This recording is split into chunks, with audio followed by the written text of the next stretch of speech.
They'd had differences and they never spoke for years. And they made things right because they knew that he was going to die. And at that time, my wife had a lot of physical problems and everything. And I worked a lot. I was working 2 jobs to make ends meet. And he told me, he said, you need to stop and smell the roses, Bruce. He said, you work too much. You need to spend time with your family. And I learned from what he was saying that I needed to do that. And Dennis died in about 3 months after that. And I took time and I spent with my wife and my family. And little did I know that 6 months after that, my wife passed away. And that was a way of God preparing me to spend some quality time with my wife before I lost her. I had no idea that she was going to die. But I'm glad I took that time and spent it with her. It's very important. You need to cherish every minute you have with your family. You never know when you're going to see them for the last time. When I leave here, I hug her and I tell her, I love you. I may not see her again. You never know. Just like with Lauren. So don't take your family for granted.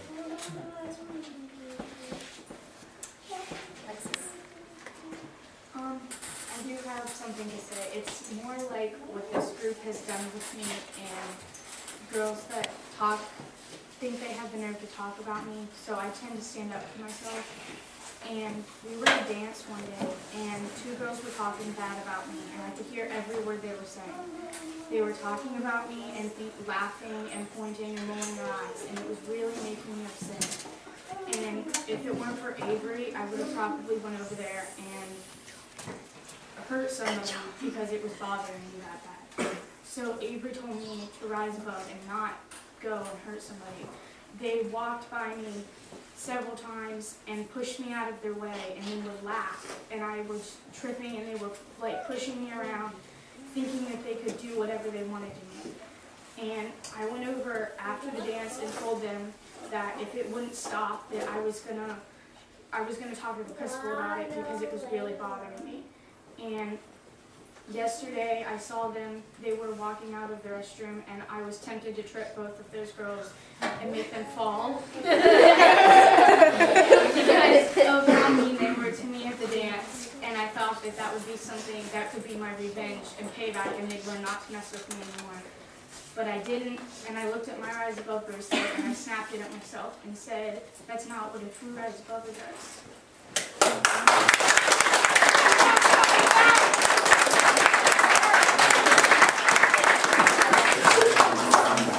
That is what we're talking about. Woo! And I'm so glad that you're one of the first ones to get your new bracelet because you have earned it.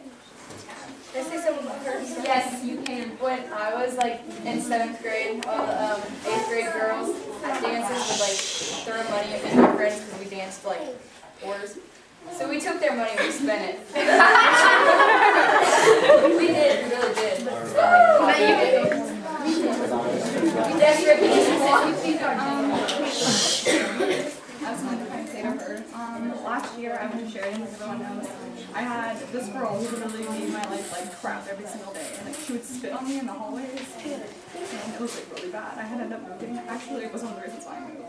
And she would like bark at me and like moo and stupid things. Yeah, because you're bad.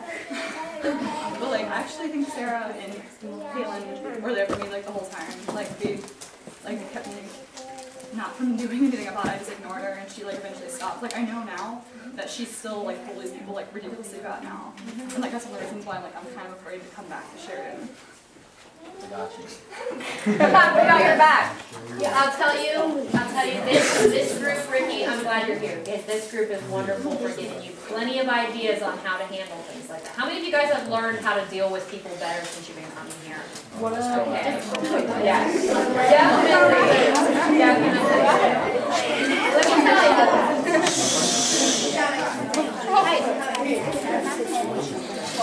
Definitely. There's not one magic way to deal with bullies, okay? There's several different ways, and every week we have a lesson, and every week we learn something new. So if one thing doesn't work, we try another. And if that doesn't work, we try another. So you're going to be armed with an arsenal of things that you can do that are going to help in that situation if you keep coming, okay? She will. Who? Yes. I just want to say that, like, I heard their stories that if we do try our best, then we could easily get that to stop. Like, with them tripping her, we could at least got 5 people out there to tell them that's not cool and everything, and that's what we're supposed for. That's what we talked about. One week we had a lesson called bystander power, and so many times people bully someone because nobody will stand up for that person.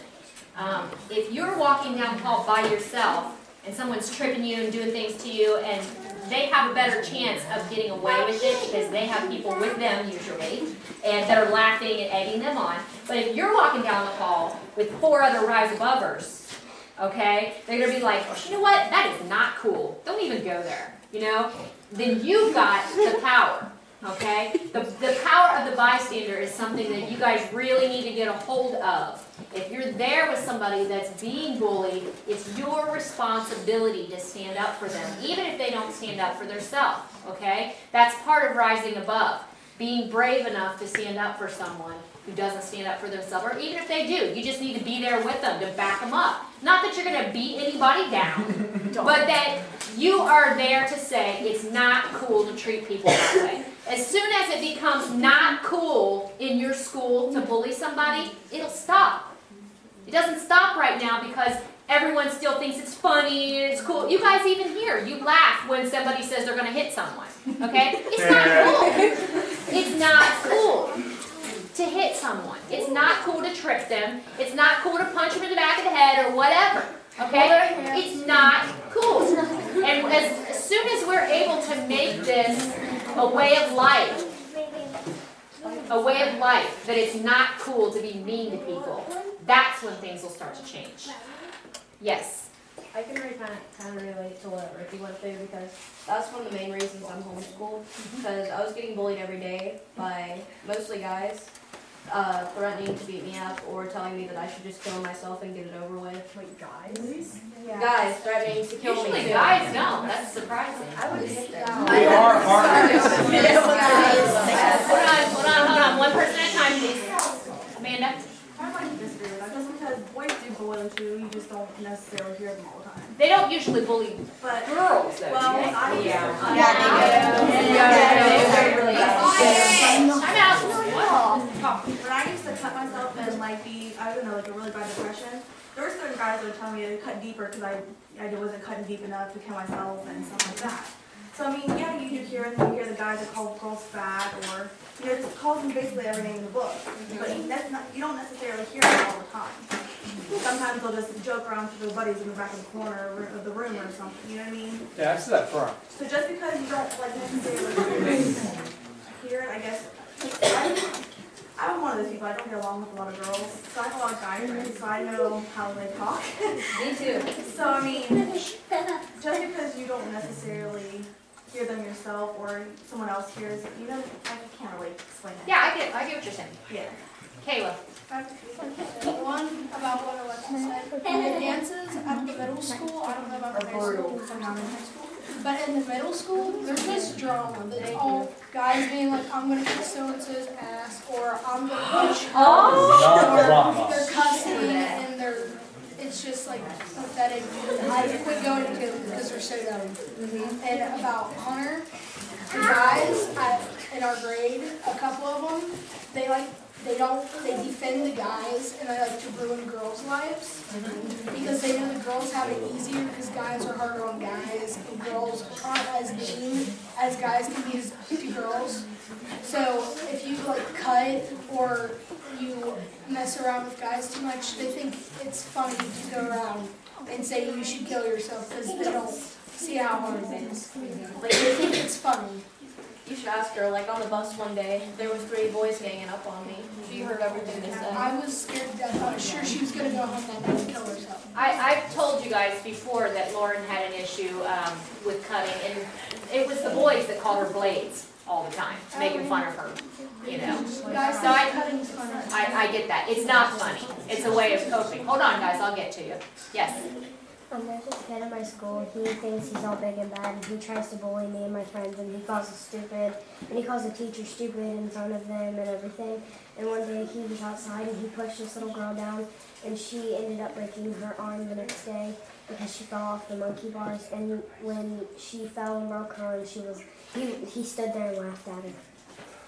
And does anybody tell on him or do anything about it, or No, just? because most people that stand around and watch him, they're with him, so they don't care about what he does to other people, and so they just kind of stand around and laugh at him too. Okay, so you saw this happen. Was anybody with you that saw it?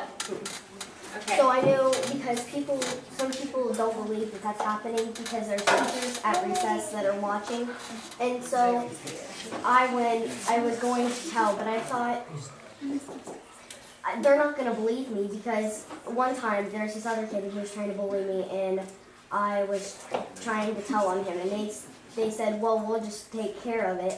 So I told on the kid that was bullying me, and they said, we'll just take care of it. And it still happened. Okay, how many of you guys have trouble with the administration believing you? What up? Okay. Lauren had that problem too, okay? Usually when you go to telling somebody, you're the one that gets in trouble, right? Exactly. Okay. Let me just say, and I will get to each of you that have your hands up, hold on. Let me just say one thing. This is why Rise Above is important.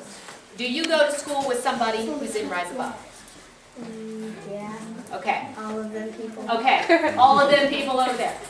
Listen, the more of your friends that you can get to come here, the better. Okay? Because once you're all on the same page that bullying is not cool, you're going to be able to hang with each other and you're going to have backup. When you go to someone to tell that someone is treating someone in a bad way, and you've got 6 other friends with you who can say, yeah, I was there. It happened that way, just the way she said it. You're going to have a lot more credibility. Okay? There was another girl that was trying to bully me, and there was like 4 other people standing around me, and she got done for 3 days because then she couldn't be a viewer, and she lied to the teacher and said that she didn't do it, so she didn't get suspended, but she got detention for 2 days. Okay, but something did happen to her. That's good. Yes, Caitlin. Well, what really bugs me is the fact that guys, especially guys, have the nerve to sit there and pick on little girls that are not even their age. It happens a lot on my bus. And they're like probably about 11, and these guys are probably about 16, 15, and they're sitting there calling her fat or like ugly and stuff, and it just bugs me. And every time I try to stick up for them, all they do is sit there and they're like, you know what have you become, and blah, blah, blah. And I was like, I became a Rise Above. I don't care what you say about me. And does that make you feel good about yourself when you stand up for someone? Good for you. You know what?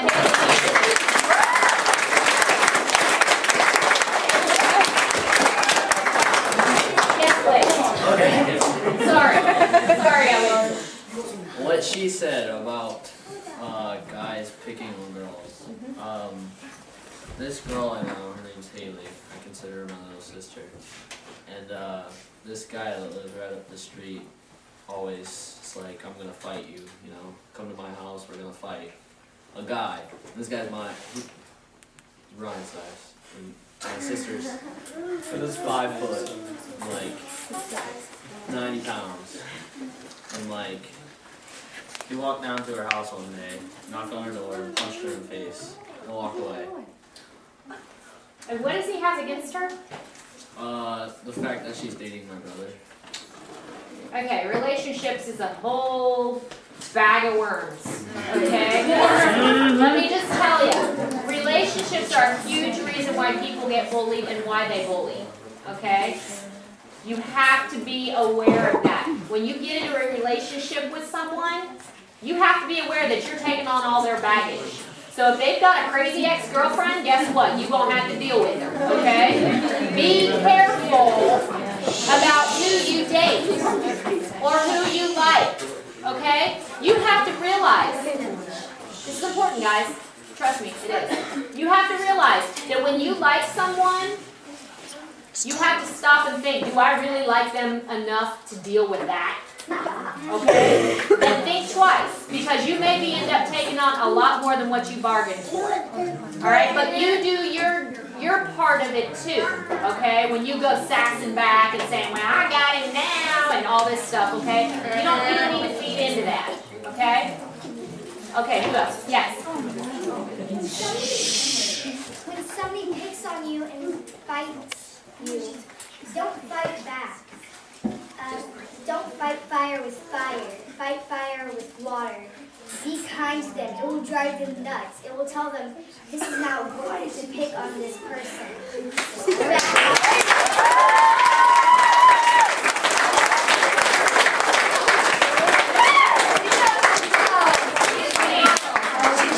She's a newbie and she knows it, y'all.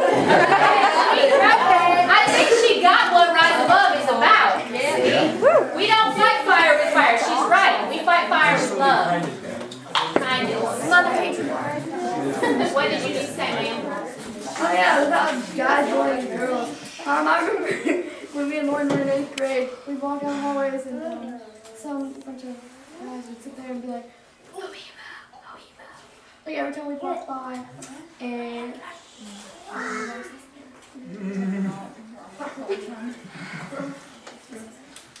anyways,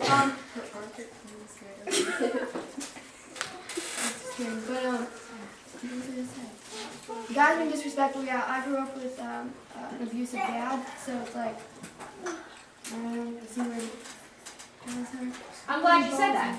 I'm glad you said it, because I do want you guys to realize, and we have to get through the rest of the circle here, so we're going to have to stop the raising of the hands. But I do want you to realize, and this is one of the very first things that we learned in Rise Above, is the fact that you don't know what somebody's home life is like, okay? The people that are mean to girls, whether they're another girl or a guy, or, you know, anybody that bullies you, you don't know what their home life is like. You don't know if they have a mom and a dad who is horrible to them. Maybe they get bullied by their parents, and that's the only way they know of to act, okay? So that's why we fight fire with kindness instead of with hatred, because you being kind to that person may be the only person that's kind to them all day long. Okay, so stop and think before you get so upset. Stop and think that they may be going home to something that's worse than what they're dishing out to you. Okay? All right, let's continue on with our stories. Little one here. I'm sorry, what's your name, sweetie? Oh, me? Oh, no. What? I was gonna say. Did you want to talk? Me? No? Okay. Stop! You're not yet. I'm going through this row here of girls. My name's Katie. My grandfather passed away last October on the 3rd. He had Alzheimer's and he forgot me before he passed away. Like, he lived in West Virginia, and so I didn't get to see him that much. And so the last time that I saw him, he forgot me, and he was actually screaming when I came up to him because he forgot me and he didn't know what I was doing or anything. So that's the last time that I saw him. And I get bullied. I get bullied because of my weight a lot. Actually, on the bus, what Caitlin was talking about, I'm on her bus, and she sticks up for me a lot. Paige does too. She's on my bus too. Paige screams at them. Good job, girl.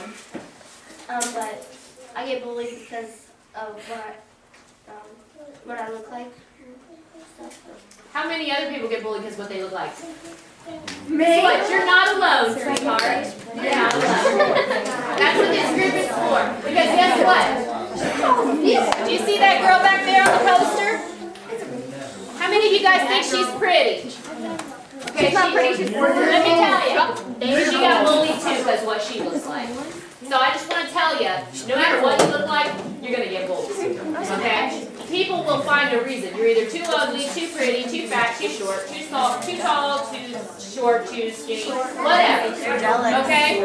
It doesn't matter. That's why one of the things that we go over here, and I try to hit it every week, is the fact that you are beautiful on the inside. Okay? That's what we work on here, inner beauty. Thanks for sharing that. Yes, ma'am. I don't get bullied by my brother because people call me Daddy, and he's one. Excuse me. Stand up. Stand up. Fatty. Hello. like to know? Sit back down. It's okay. Finish your stuff. We're scared enough to know. It's all my fault because I flipped him off and he threw me.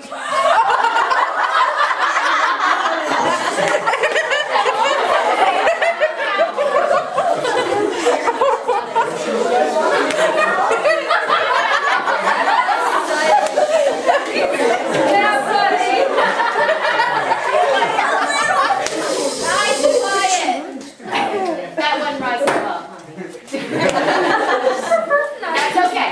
You can stand up for yourself, but don't flick people off. Anyway, go ahead with your story. Is that all? Thank you for sharing. Yes, ma'am, go ahead. No? Yes. Okay. My grandma has Alzheimer's, and she lives with us now. And like every day, she'll come into the living room, and then like 5 minutes later, when she's finished with her cereal, she'll say, "Okay, why don't you show me where my bathroom is? Why don't you show me to my room now?"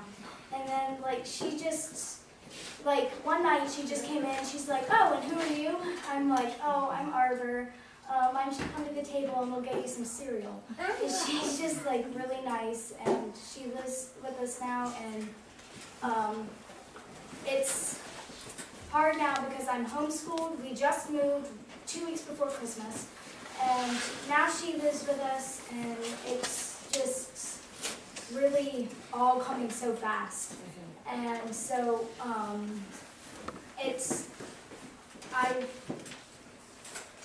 that's it. Does anybody else have someone in their family that's dealing with Alzheimer's at all? It's not diagnosed though, but sometimes I wonder. Okay. Let me just tell you, Arbor. I had a couple relatives that died from Alzheimer's and whatnot. And it's going to get harder for you. Right now, she's acting nice, but it doesn't always stay that way. And it gets to the point where it hurts when they forget who you are.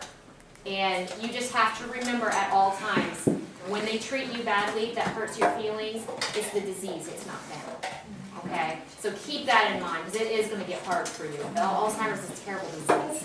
Yes? When my grandma had it, before she died, she became very combative. And then, like, she would get, like, she would think people was, like, spying on her and stuff, so she'd, like, have, like, different things in the room, like flashlights and stuff. She'd spy on my grandpa in the middle of the night, because she thought that he was out to kill her, and some kind of assassin or something. And, like, she would hallucinate bad and see, like, me and my sister and, like, the curtains and, like, and just random places of the house and stuff. So it got to be, like, very stressful and, like, also kind of, like, hard on our relationship with our family, because we were very stressed trying to deal with this. I was a freshman in high school, and so, you know, adjusting to high school and trying to take care of my grandma that took care of me when I was little, it was like reverse psychology, because I felt like I was having to support her, which is, she was basically, you know, acting like a child. So, I mean, it gets hard, but, you know, in the end, it'll bring everybody closer. My family's a lot closer now. You can deal with it. You can.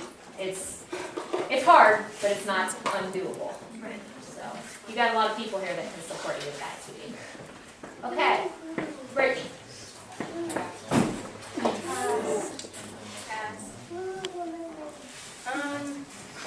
I'll start with my dad. My whole entire life, my dad's been an alcoholic, really, really bad. And then in August of 2010, he was really drunk and fell asleep at the wheel, flipped his car. I thought he killed him, but he got out of the car with no injuries to his body. He is still on probation for it. He had to serve jail time and do different things, and it was kind of an eye-opening thing for him that he realized that, but his problem really hasn't gotten much better, but at least he can't drive. And when that happened, he had a bunch of money on him, and I gave that money to my brother, because my brother was going to bail him out of jail the next day, and I gave that money to my brother. It was a couple $1,000s. My dad didn't see that money again. And this was August of 2010, like I said, and that's when my brother's problem started. he lost his wife, he lost his family, his job, everything because he got really addicted to heroin.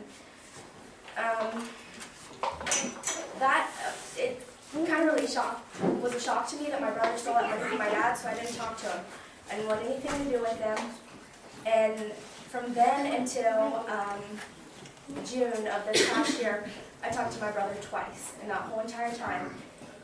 And yeah, I didn't know where he was. When I'd see him, I didn't know if I'd see him again because I didn't know if he was gonna overdose, if he would hallucinate, walk out in front of a vehicle. I didn't know where my brother was living. I don't even think he knew where he was half the time.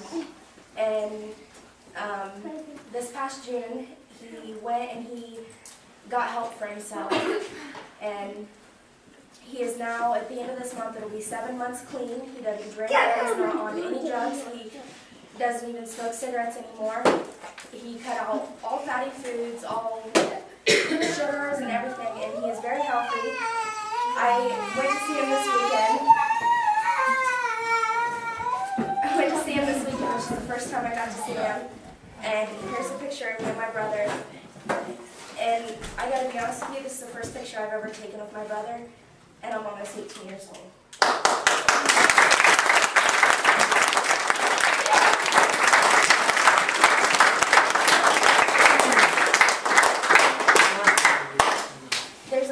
There's a couple other family members of mine that I wish that they'd go and seek the help that he did with different problems with drugs, alcohol, just their addictions. And I have to see them struggle each and every day because they don't want to help themselves and they just want to continue their lives the way that they are. And eventually it's going to kill half of them that are on it because they don't want to help themselves. And you can't help somebody who doesn't want to help himself, and there's nothing you can do about it. And it's the hardest thing I've ever gone through to watch my family fall apart because of an addiction. So it's what I deal with each and every day. Rosie, you want to tell us what's ultimately responsible for your brother and all his success? God.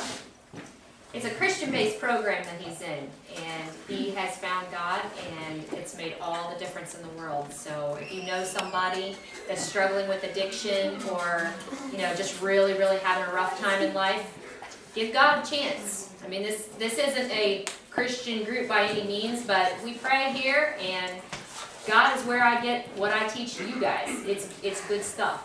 I'm here to tell you. It can make all the difference in the world. So, thank you for sharing your story. This program is for men dealing with addiction, any kind, any form. If any of you know someone who wants to help themselves, just let me know. The Refuge is a great place for them to go. It's a life-changing experience, like I said, for my brother. And it's the greatest thing that has happened in his life and all of the men who are there. So if any of you know anybody who needs help, just let me know and I can get you all the information for the Refuge. Thanks, Chelsea. Thanks.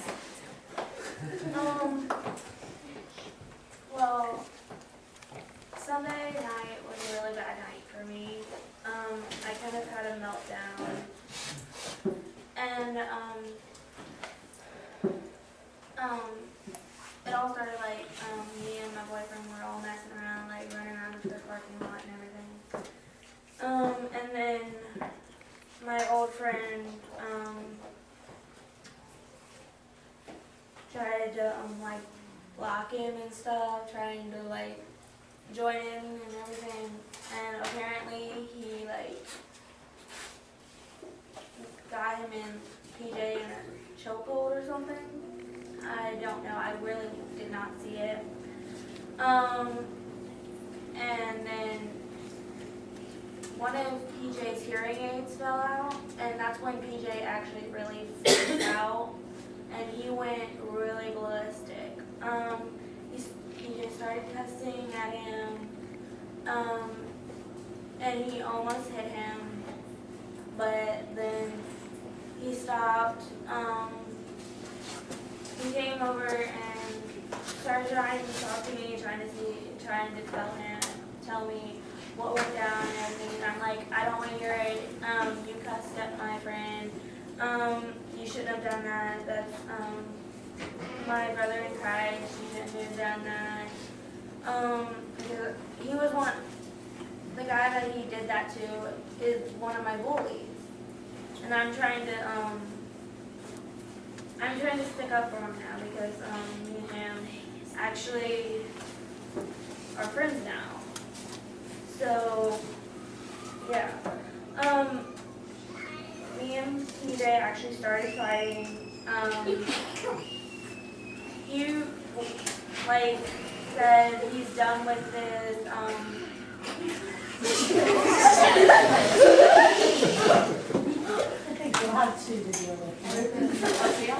Sorry, Chelsea. He said that he was done with this. He said a couple other choice words and then stormed off to his car, slammed his car door, and drove off.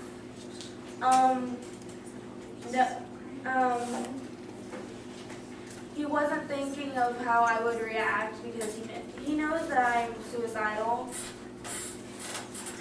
And he wasn't really thinking of how he would react. But when he did that, I thought he broke up with me. And I just started, I fell down, because I was by my car. I fell down, nobody was around. I started bawling my eyes out, saying nobody loves me, everybody hates me. I started, since I didn't have my blades, because like 2 months ago I threw my blades out in the street. Because I thought I would be done with trying to cut myself and everything, but apparently not. I started scratching at my wrist really bad. I almost got my vein because it was really bad. PJ eventually came back because apparently he just needed to cool down. But he came back and I couldn't deal with it right then and there because I was just still in my meltdown. I thought he was going to come back and hit me or something. So I was screaming and everything and trying to tell him to get away from me. And then my dad came over and said, you need to get away. PJ, you just need to step away and everything. My dad was trying to calm me down, was trying to see what was going on, but I couldn't talk. I couldn't talk at all. He saw that my wrist was bleeding, and he was starting to freak out. And then my mom came over and said, "Oh my gosh, what's going on?" And I wouldn't talk at all, so my mom said, "Go get Brother Howard." Apparently, he got me to talk and everything. I told him what happened. He ended up getting me to,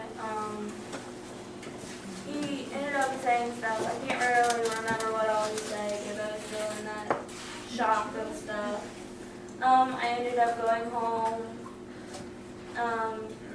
taking my medicine, and my mom made me sleep in her bedroom. And I was okay with it, I didn't care. Yeah. But I told her that if I sleep in your bed, I have to wear my pants suit, because I wanted to wear my pants suit. So, that's how the night ended. But me and PJ really haven't been talking lately. But I tried to see if he could come tonight, but he said that he was going to the nursing home tonight.